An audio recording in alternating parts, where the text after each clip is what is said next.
Hello students, welcome back to online classes. I hope you all are fit and fine at your home. I, Fanny Shet, welcomes you all on behalf of Gyan Manjri Vidyapeeth, MOA. In our last lecture, we did some of the picture descriptions and today we are going to continue the same. So let's start. Here you can see the sixth picture. હવે આ જે sixth picture છે એ તમને 4 પાર્ટ્સમાં divide કરેલું છે એટલે આખું picture જે છે ને 4 ભાગમાં વહેંચાયેલું છે. પણ આવું પિક્ચર ડિસ્ક્રિપ્શન તમને જનરલી ઓછું પૂછાય છે, જનરલી નથી પૂછાતું પણ ક્યારેક પૂછાઈ પણ શકે. તો આ હું તમને એક્સપ્લેન કરતી નથી, તમે 2 times રીડ કરી લેશો એટલે તમને આપોઆપ સમજાઈ જશે. તો નેક્સ્ટ પિક્ચર હવે આપણે જોઈએ. તો નેક્સ્ટ પિક્ચર જે છે એ તમે સ્ક્રીન ઉપર ઇમેજ જે છે એ પહેલાં જોઈ લો. હવે તમે આ જોઈ શકો છો કે આમાં બધી અલગ અલગ વસ્તુ જે છે એ અલગ અલગ કાઉન્ટર્સ પર વેચાતી દેખાય છે. તો હવે આપણે જોઈ શકીએ કે આપણે આ પિક્ચર જે છે એને આપણે મોલનું નામ આપી શકીએ અથવા તો કોઈ ડિપાર્ટમેન્ટલ સ્ટોર જે છે એ પણ આપણે કહી શકીએ કે આપણે તમે જોયું હોય આપણે મોવામાં પણ ઘણા બધા મોલ્સ છે, તમે ગયા હોય તો તમને આવો જ તે કદાચ સીન જોવા મળે. તો હવે આપણે એ પિક્ચર જે છે એને આપણે ડિસ્ક્રાઇબ કરીએ. This is a picture of a departmental store or a mall. હવે આ જે પિક્ચર જે છે એ ડિપાર્ટમેન્ટલ સ્ટોરનું અથવા તો મોલનું છે.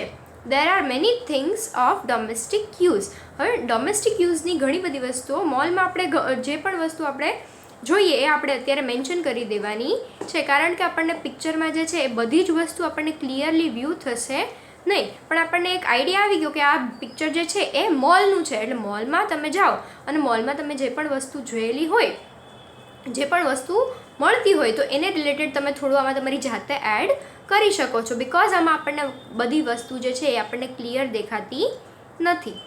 Here there are many things of domestic use. Domestic use મતલબ કે આપણે ઘર વપરાશની ઘણી બધી વસ્તુઓ આપણે અહીંયા જોઈ શકીએ છીએ અથવા તો મોલમાં મળતી હોય છે.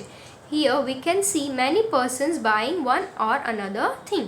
હવે આપણે અહીંયા ઘણા બધા લોકો જોઈ રહ્યા છે કે બધા અલગ અલગ વસ્તુ જે છે એ ખરીદી રહ્યા છે.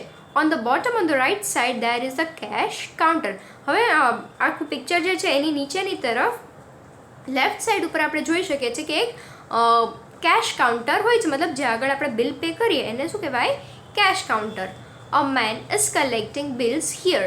એક માણસ જે છે એ અહીંયા બિલ્સ જે પૈસા જે છે એ કલેક્ટ કરે છે. An aged woman is pushing the trolley. હવે આપણે ઇમેજમાં જોઈ શકીએ છીએ કે એક એજડ વુમન મતલબ એક મોટા ઉંમરના જે લેડી છે એ પોતાની ટ્રોલી જે છે એ પુશ કરે છે, મતલબ એને ધક્કો મારીને લાવી રહ્યા છે. Near Har there is a family of 4. અને એ જે વુમન છે એની બાજુમાં એક 4 વ્યક્તિનું ફેમિલી આપણે જોઈ શકીએ છીએ. અ મેન ઇઝ સ્પીકિંગ સમથિંગ. પછી એક માણસ જે છે ત્યાંથી કંઈક પિક કરે છે, મતલબ ત્યાંથી કંઈક ઉપાડી રહ્યો છે. The little girl is also taking something. ત્યાં આગળ એક નાની એવી છોકરી છે એ પણ પોતે કાંઈક ખરીદી રહી છે, કાંઈક લઈ રહી છે. ધ લેડી ઇઝ ગાઈડિંગ ધેમ. અને જે લેડી જે છે એ એને ગાઈડ કરે છે, મતલબ એને સલાહ આપે છે. In the middle of the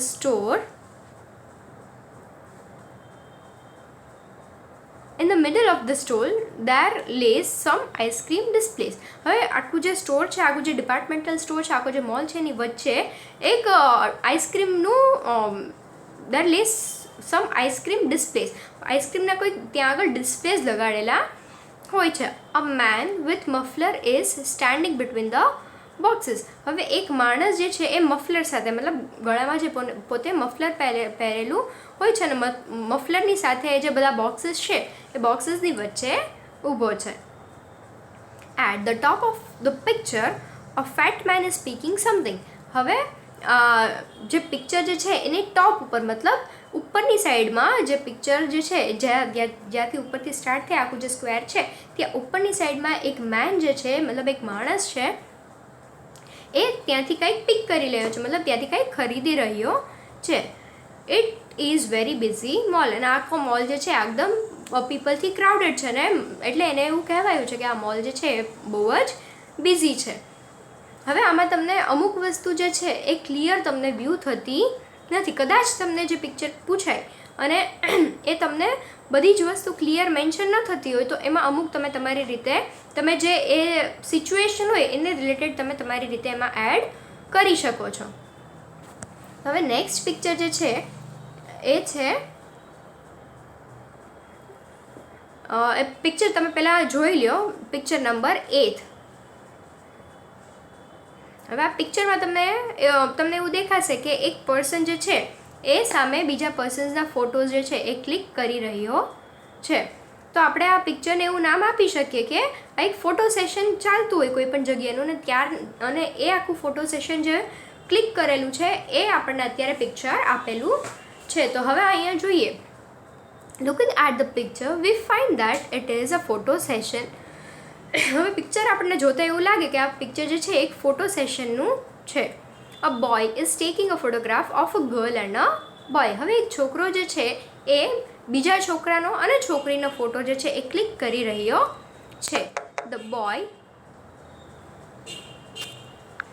boy has a camera. હવે જે છોકરો છે એની પાસે શું છે? કેમેરા. એ છોકરાના હાથમાં આપણે કેમેરો જોઈ શકીએ છીએ. He is wearing a T shirt. અને એ છોકરોએ જે છે પોતે ટી શર્ટ પહેરેલું હોય છે. The boy and the girl are standing in a photo posture. અને સામે જે ફોટો જેનો ક્લિક કરે છે એ ગર્લ અને બોય, મતલબ એ છોકરો અને છોકરી એ કંઈક પોઝ આપીને ફોટોગ્રાફ ક્લિક કરાવી રહ્યા છે. The boy is holding balloons. હવે પેલો જે છોકરો છે જે ફોટો ક્લિક કરાવે છે એના હાથમાં શું દેખાય છે? એના હાથમાં બલૂન્સ હોય એવું દેખાય છે. The boy is wearing a black T shirt and a half pant. હવે જે છોકરો ફોટો પડાવી રહ્યો છે એને બ્લેક ટી શર્ટ પહેરેલું છે અને નીચે હાફ પેન્ટ પહેરેલું છે. The girl is holding a jacket. અને ગર્લ જે છે પોતે એને જેકેટ પાછળથી પકડેલું છે, મતલબ એને રાખેલું છે. The boy is wearing a black t-shirt and a half pant. A girl is holding a jacket hanging over her shoulder. એના શોલ્ડર પર જેકેટ હેંગ કરેલું એને પકડેલું છે. There are a bag and a football lying. ત્યાં આગળ એક bag અને football જે છે એ ત્યાં આગળ નીચે પડેલા છે. પેલા જે ફોટોઝ જે બોય ગર્લના ક્લિક થાય છે એની બાજુમાં એક બોલ છે અને ત્યાં આગળ એક બેગ પણ પડેલું છે. The girl near the boy clicking on camera is also taking photograph from her cell phone. અને પેલી જે છોકરી જે છે, જે પેલો છોકરો ફોટોઝ ક્લિક કરે છે એની બાજુમાં એક છોકરી ઊભી છે અને એ પણ પોતાના સેલફોનમાં ફોટોઝ જે છે એ ક્લિક કરે છે. She has long hairs up to her shoulders. અને જે છોકરી છે એના વાળ એના શોલ્ડર સુધીના લાંબા છે. In the background we can see a coconut and another trees. અને બેકગ્રાઉન્ડમાં જે છે એ આપણે એક કોકોનટ ટ્રી મતલબ એક નારિયેળી અને અમુક બીજા ઝાડો પણ આપણે જોઈ શકીએ છીએ. સો હવે નેક્સ્ટ પિક્ચર જે છે એ તો બહુ જ ઇન્ટરેસ્ટિંગ છે. જનરલી આવા પિક્ચર્સ તમને પૂછાતા હોય છે કે ગાર્ડનનું પિક્ચર હોય અથવા તો આ જે રિવર બેંકનું પિક્ચર છે તો અથવા ક્લાસરૂમનું પિક્ચર છે, તો જનરલી આવા પિક્ચર્સ તમને વધારે પૂછાતા હોય છે. તો આ જે છે એ તમારું થોડું ઇમ્પોર્ટન્ટ પિક્ચર છે. અને આ પિક્ચરમાં તમને ઘણી બધી વસ્તુ તમે આમાંથી નોટ ડાઉન કરી શકો છો, કેમ કે એમાં ઘણી બધી ઝીણી આપણે વસ્તુ નોટ ડાઉન કરવા જેવી છે. Here is a picture of a river bank. હવે આ જે પિક્ચર જે છે એ શેનું છે? રિવર બેંકનું છે, મતલબ નદી કિનારેનું આ પિક્ચર છે. On the right corner boy is fishing in the river. જમણી તરફના ખૂણામાં આપણે જોઈએ તો એક છોકરો જે છે એ ફિશિંગ કરે છે, મતલબ માછલીઓ પકડતો દેખાય છે. Some children are swimming in the river. અમુક છોકરાઓ નદીના પાણીમાં સ્વિમ કરી રહ્યા છે. A man is playing the piano. હવે એક માણસ જે છે, એક મેન જે છે એ પિયાનો વગાડી રહ્યો છે.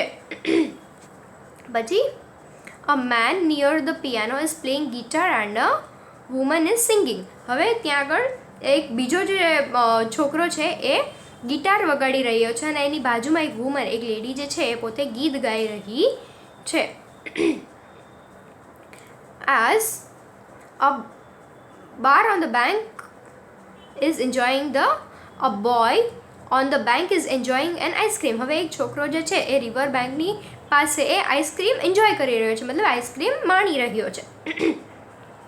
A boy with a cap trying to catch fish with a sieve. હવે એક બોય જે છે પોતે પોતાની પેલી સીવથી, મતલબ જે માછલી પકડવાની જાળી હોય એનાથી ફિશ પકડવાની ટ્રાય કરી રહ્યો છે. Some boys are playing baseball. અમુક છોકરાઓ જે છે એ બેઝબોલ રમી રહ્યા છે. A boy on the left side is making a castles on sand. ડાબી તરફ આપણે જોઈએ તો એક ત્યાં નદી કિનારે જે એક છોકરો છે સેન્ડ કેસ્ટલ્સ, મતલબ કે પેલા જે સેન્ડ મતલબ રેતી હોય જે પણો, એ પણાથી એ પોતે એક ઇમારત બનાવી રહ્યો આપણે જોઈ શકીએ છીએ. We can see a light house in the distance. થોડી દૂર આપણને પિક્ચરમાં એક લાઇટ હાઉસ પણ આપણને દેખાય છે. The sun is shining in the sky is bright. હવે સન જે છે એક સૂર્ય આપણને આકાશમાં દેખાઈ રહ્યો છે. અ kite is also scene in the sky. આકાશમાં એક કાઇટ પણ આપણે જોઈ શકીએ છીએ. Overall all are in Jolly mood. અને બધા આપણે એકદમ હેપી મૂડમાં, જોલી મૂડમાં આપણને દેખાઈ રહ્યા છે. તો આ જે પિક્ચર છે એનું આખું ડિસ્ક્રિપ્શન કરેલું છે. આમાં તમને ક્લિયર પિક્ચર વ્યૂ થતું નથી, પણ તમને જે પિક્ચર આપશે તમને તમારે ક્લિયર વ્યૂ થતું હોય એવું જનરલી પિક્ચર પ્રોવાઈડ કરવામાં આવે છે. તો હવે નેક્સ્ટ લેક્ચરમાં આપણે વધારે પિક્ચર ડિસ્ક્રિપ્શન જે છે એ જોશું. ત્યાં સુધી તમારું આજનું હોમવર્ક છે કે જે મેં તમને એક્સપ્લેન કર્યા એમાંથી તમને ડિફિકલ્ટ વર્ડ્સ લાગતા હોય તો એ તમારે ફાઇન્ડ કરીને ગૂગલ સર્ચ કરીને અથવા તો ડિક્શનરીમાંથી સર્ચ કરીને તમારે લખવાના છે અને ફોટોઝ મને મોકલાવાનો છે. ભલે તમને એક વર્ડ હોય કે બે વર્ડ હોય, પણ એ તમારે હોમવર્ક તમારે કમ્પલસરી કરવાનું રહેશે. અને જે મેં તમને નથી એક્સપ્લેન કરેલું એ તમારે 2 times રીડ કરી લેવાનું છે. એટલે કદાચ જો તમને એક્ઝામમાં પૂછાય તો એ તમે તમારી જાતે એ લખી શકો. Okay students, thank you.